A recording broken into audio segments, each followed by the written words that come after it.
경우는요, 사실은 이제 비대면 상황이 있고 대면 상황이 있고, 맥킨지 컨설팅에서 최근 레포트가 나왔는데 코로나 상황이 되면서 비대면으로 전환되는 비율과 코로나 상황이 이제 마무리가 되면서 다시 대면으로 다시 돌아오는 거, 그게 많이 갔다가 많이 온 산업이 있고 조금 갔다가 조금 온 산업이 있잖아요. 일단 많이 갔다가 안 돌아오는 산업이 뭐냐면 게임 산업이래요. 게임은 게임과 콘텐츠를 즐기는 방식이 이 대면에서 비대면으로 엄청 넘어갔고 코로나 상황 끝나도 안 올 거다 이렇게 예측을 했고, 또 많이 갔다가 많이 돌아오는 게 어떤 거냐면요, 교육이라고 합니다. 교육이 비대면에서 엄청 갔잖아요. 학교도 못 가고 대학도 못 가고 초등학교도 못 가고 기업도 교육 못 하고 했죠. 근데 그것이 다시 돌아올 거다 이렇게 예측을 했거든요. 기업에서도요, 조직 문화라고 하는 것이 대면과 비대면 상황에서 두 개의 날개가 다 필요합니다. 그래서 이 질문의 경우는요, 비대면 상황에서의 그 다양한 가능성과 케이스를 조금 더 보여줄 필요가 있습니다. 최근에는 제가 책도 좀 나왔어요. 비대면에서 어떻게 이렇게 인터랙션을 많이 하는지, 비대면 레크레이션, 비대면 공동체 훈련, 비대면 팀워크 훈련, 비대면 코칭,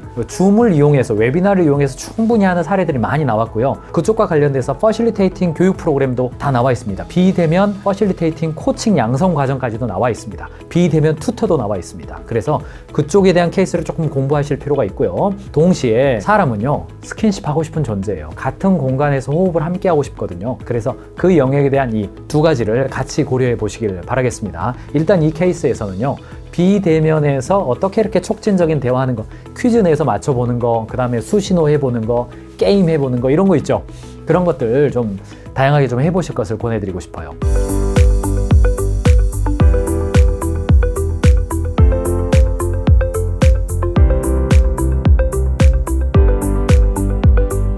고가평가를 할 때 기존의 고가평가는 경영진이 가지고 있는 핵심 가치와 각 직무별로 해야 될 어떤 역량, 그 다음에 리더십의 단계별로 필요한 어떤 수준, 그것이 잘 반영되어서 인사평가로 들어가잖아요. OKR을 진행할 때에는 인사고가의 하이라키가 그렇게 있을 뿐 아니라 OKR의 하이라키를 만드는 거잖아요. 그래서 전사적인 OKR, 본부의 OKR, 팀, 그리고 필요하다면 개인까지 OKR을 얼라인먼트 시켜주는 겁니다. 그래서 맨 위에 OKR을 중간 단계에서 딜리버리가 어떻게 되느냐와 상관없이 전 직원이 보게 만들어주는 거죠. 저는 그거를 이렇게 구리뱀을 들어라 뭐 이런 표현을 쓰거든요. 성경에 보면 이렇게 이스라엘 백성들이 광야에서 뱀에 물려가지고 막 죽을 때 모세가 이렇게 가운데에서 구리뱀을 만들어서 이렇게 중앙에다 세워두죠. 그러면은 어느 텐트에 있든지 약 100만 명의 사람들이 광야에서 텐트 생활을 한 건데, 어느 텐트에 있든지 고개를 돌려서 구리뱀을 보기만 하면 나았다 뭐 이런 기록이 있습니다. 이걸 은유적으로 받아들이든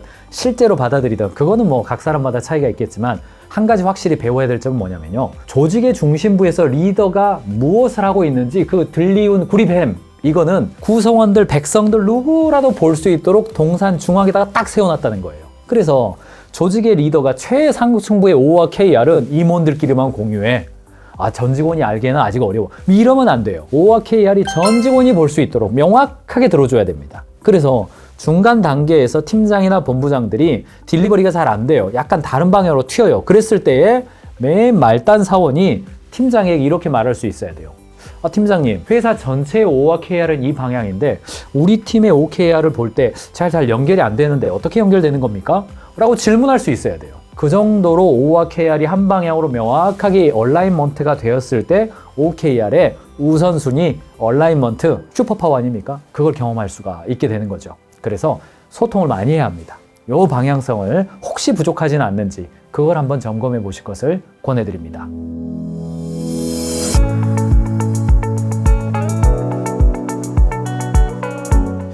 뭐 기브 앤 테이크 이야기하죠. 테이커, 매처, 기버 얘기를 하죠. 근데 이제 기버가 중요한데, 기버는 굉장히 탁월한 성과를 내는 사람도 기버고 굉장히 이렇게 인생을 힘들게 사는 사람도 기버인데, 현명한 기버 있죠. 현명한 기버. 주되 그의 생산성을 고려해서 내가 줄 수 있는 만큼 주면서 사람들과 우호적인 관계를 만들어 나가는 사람들이 결과적으로 지속적인 탁월성을 유지하더라, 이런 이야기거든요. 책에 나온 이야기죠. 상당히 공감을 불러일으키고 베스트셀러가 됐습니다. 자, 기버를 확인하는 방법. 최소한 테이커를 걸러내는 방법이 뭔지 아세요? 청소할 때 보십시오. 모두가 같이 하는 청소 시간에 자기 영역을 하고 있는지, 모두가 함께 하고 있는 영역을 하는지 보십시오. 두 번째, 전체가 함께 하는 어떤 과업을 수행할 때 보세요. 전체가 뭔가 함께 해야 되는데 그 시간에 꼭 자기 일하는 사람 있죠. 그거 보세요. 그 다음에 전체가 함께 움직일 때, 밥 먹으러 같이 간다거나 어디 뭐 이동을 한다거나 그 타이밍 때 전체의 관점을 보면서 자기 행동을 결정하는지 아니면 자기 행동을 중심에다 놓고 다른 사람을 거기에 맞추려고 하는지 그걸 보세요. 그게 테이커가 나타나는 결정적 순간입니다. 아침 조회할 때요. 전체가 같이 움직일 때요. 식사할 때요. 식사 자리 배정할 때요. 그걸 잘 보면 테이커는요. 항상 자기가 중심에 있어요. 자기가 중심에 있고 자기 중심적으로 주변 상황을 이렇게 통제하려고 합니다. 근데 기버들은 그렇지 않습니다. 전체가 어떤 건지, 청소할 때 전체 관점에 지금 뭐가 중요한지 다 같이 함께 일을 할 때 자기가 해야 될 일은 있지만 전체가 먼저 해야 될 일을 먼저 파악을 하게 되는 거죠. 그거는요. 같이 일해보면 알아요.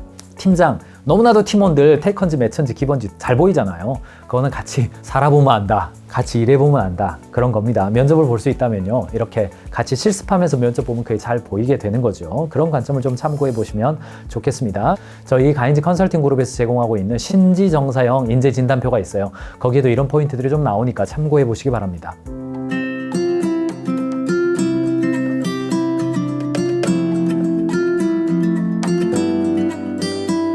에자일과 OKR을 진행할 때에는 함께함이 굉장히 중요하고 함께 이렇게 방향을 전환하는 게 중요하잖아요. Think big, small start, move fast. 그러니까 대화가 많아야 돼요. 대화가 많은데 의료기관, 그다음에 서비스 현장, 콜센터, 민원실, 그다음에 공장 이런 것들의 공통적인 특징이 뭐냐면 따로 만나서 이야기할 수 없어요. 온보딩을 지켜야 되기 때문에요. 100% 뺄 수도 없고 문 닫을 수도 없고 그렇잖아요. 그래서 뭘 이용합니까? 디지털을 이용하는 겁니다. 디지털을요. 카톡방 만들어서 그 카톡방에 필요한 아이디어가 있으면 그냥 올리는 거예요. 그리고 거기에서 서로 대화를 나누도록 하는 방식입니다. 공장에서도요. 아침에 스타트할 때 딱 5분 이야기합니다. 점심 먹고 다시 업무 투입하기 전에 딱 3분 이야기합니다. 업무 퇴근하고 옷 갈아입으면서 잠깐 이야기합시다. 잠깐 이야기해요. 이런 어떤 현장은요. 특징이 뭐냐면 굉장히 풀뿌리 지식이고 논의가 막 깊어야 되고 막 심도 깊은 이런 것보다도요. 굉장히 단타적으로 팁, 꿀팁스럽게 왜냐 그 맥락 속에 깊이 들어가 있어요. 어떤 고민 속에서 이 말을 했는지 알아요. 그러니까 업무 시작하기 전에 짧게 이야기하고 다시 들어가기 전에 짧게 이야기하고 중간중간에 아이디어가 떠오르잖아요. 그것은 카톡방으로 하십시오. 단지로 하시고 플로로 하시고 노션으로 하시고 다양한 사내의 망을 통해 디지털 망을 통해서 아이디어를 올리면 거기에 대해서 저녁에 집에 가서든지 언제든지 온라인상으로 소통하는 거 여러분 조금 더 익숙하게 해보실 필요가 있습니다. 별도로 시간 내가지고요. 막 1시간, 2시간씩 토의하는 거 안 됩니다. 그거 어려운 거 저도 잘 알아요. 그렇다고 해서 서로가 소통하는 것을 단절시키고 하루 종일 출근해서 퇴근할 때까지 서로 대화할 여지도 없는 그런 조직 만드는 거 그거 별로 안 좋습니다. 어떤 형태로든지 여러분 현장에서 소통을 끊으면 안 됩니다. 소통을 끊으면 안 됩니다. 같이 이야기할 수 있는 다양한 방법을 만들고 쪽지를 쓰든 톡을 하든 게시판을 하든 다양한 방법으로 포기하지 마시고 시도해 보십시오. 반드시 방법이 있습니다.